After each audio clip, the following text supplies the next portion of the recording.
Assalamualaikum warahmatullahi wabarakatuh. Di sini kami akan mempresentasikan peta konsep yang berjudul Tinjauan Filosofis Komponen Dasar Pendidikan Islam. Pembahasan yang pertama yaitu pendidik. Pendidik ialah individu yang memiliki peran sebagai pengajar, pembimbing, dan fasilitator dalam proses pendidikan. Mereka bertanggung jawab untuk menyampaikan pengetahuan, membimbing, dan membantu peserta didik mencapai tujuan pendidikan. Pendidik atau guru wajib memiliki 4 kompetensi, yaitu yang pertama kompetensi pedagogi. Guru yang memiliki kompetensi pedagogi yang baik mampu menciptakan lingkungan belajar yang efektif dan menyenangkan. Yang kedua yaitu kompetensi profesional. Guru yang profesional akan mampu memberikan pembelajaran yang berkualitas dan relevan. Yang ketiga yaitu kompetensi kepribadian. Seorang guru yang memiliki kompetensi kepribadian yang baik akan mampu menjadi teladan baik siswa, membangun hubungan yang baik, serta mampu mengelola kelas dengan baik. Yang keempat yaitu kompetensi sosial. Guru yang memiliki kompetensi sosial yang baik akan mampu bekerja sama dalam tim, membangun jaringan kerja yang luas, dan menjalin hubungan yang harmonis dengan semua pihak yang terlibat dalam proses pendidikan. Dengan keempat kompetensi ini, seorang guru diharapkan mampu memberikan kontribusi yang maksimal dalam menciptakan lingkungan belajar yang kondusif, memotivasi siswa untuk belajar, serta membantu mereka mencapai kompetensi terbaiknya dalam proses pendidikan. Pembahasan kedua yaitu peserta didik. Peserta didik sebagai objek dan sekaligus subjek. Pendidikan sangat memerlukan perhatian dan kasih sayang daripada pendidik. Antara keduanya memiliki hak dan kewajiban yang sama dalam menunjang kelancaran pelaksanaan proses pendidikan. Karena proses pendidikan akan berjalan sesuai harapan jika masing-masing pendidik dan peserta didik memahami dan melaksanakan hak dan kewajibannya. Jika peserta didik berkewajiban memberikan bimbingan, nasihat, pengarahan, serta ilmu pengetahuan sesuai dengan bidangnya, maka adalah hak peserta didik untuk menerima semua itu dari pendidik. Dan jika peserta didik berkewajiban untuk memberikan penghormatan, penghargaan, serta perlakuan yang baik dan sopan terhadap pendidik, maka adalah hak sebagai seorang pendidik untuk memperoleh itu dari semua peserta didik. Pembahasan yang ketiga yaitu lingkungan pendidikan. Lingkungan pendidikan ialah ruang dan waktu di mana proses pendidikan terjadi. Proses pendidikan berada dalam suatu lingkungan, baik lingkungan keluarga, lingkungan sekolah, ataupun lingkungan masyarakat. Macam-macam lingkungan pendidikan dibagi menjadi 2, yaitu lingkungan fisik. Lingkungan fisik mencakup semua aspek fisik yang ada di sekitar peserta didik, seperti ruang kelas, perpustakaan, laboratorium, taman bermain, dan fasilitas pendukung lainnya. Lingkungan fisik yang baik dan nyaman dapat mempengaruhi proses belajar dan mengajar serta secara positif. Yang kedua yaitu lingkungan sosial. Lingkungan sosial mencakup interaksi antara peserta didik, pendidik, dan orang-orang di sekitar mereka, seperti teman sebaya, keluarga, dan masyarakat.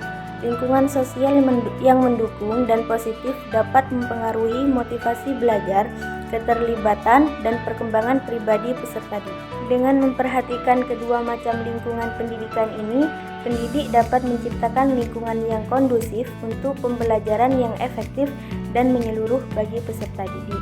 Lingkungan pendidikan yang baik akan memfasilitasi proses pendidikan dan membantu peserta didik mencapai potensi maksimalnya. Pembahasan yang keempat yaitu alat pendidik.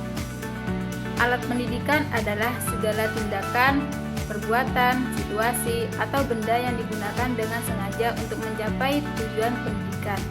Ini mencakup berbagai elemen seperti metode pembelajaran, perangkat keras atau media pembelajaran, dan berbagai sarana pendukung lainnya. Adapun macam-macam alat pendidikan, yang pertama, metode. Metode pendidikan merupakan langkah-langkah atau cara yang digunakan oleh pendidik untuk membimbing peserta didik mencapai tujuan pembelajaran. Metode pendidikan dapat berupa strategi pembelajaran, pendekatan pembelajaran, dan teknik pengajaran yang dipilih untuk mencapai hasil pembelajaran yang diinginkan.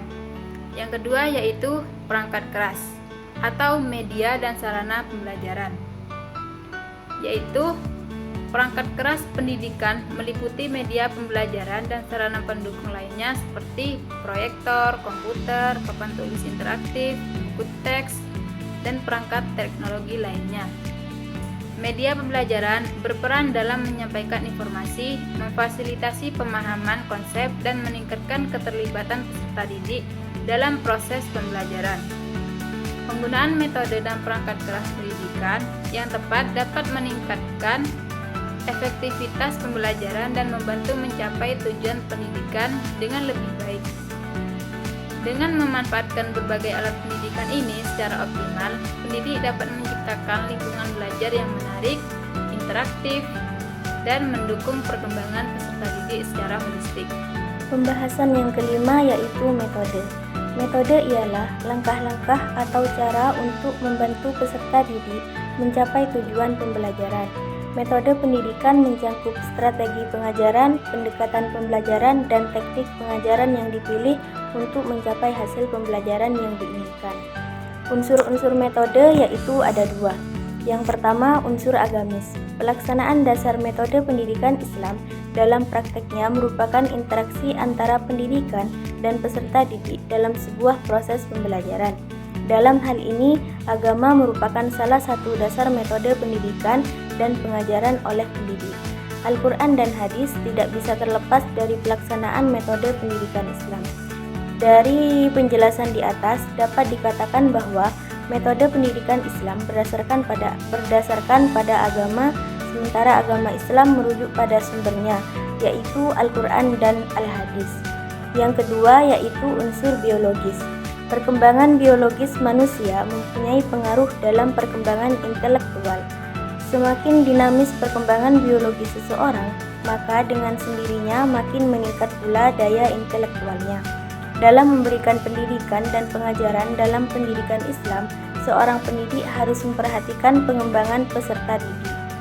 Dan pembahasan yang keenam yaitu evaluasi. Evaluasi adalah proses penilaian terhadap kemajuan dan pencapaian peserta didik dalam pembelajaran. Tujuan evaluasi adalah untuk mengevaluasi pemahaman, keterampilan, dan sikap peserta didik, serta efektivitas metode pembelajaran yang digunakan oleh pendidik. Adapun jenis-jenis evaluasi yang pertama yaitu evaluasi berdasarkan tujuan, yaitu evaluasi ini dilakukan untuk menilai sejauh mana tujuan-tujuan pendidikan yang telah ditetapkan dapat tercapai.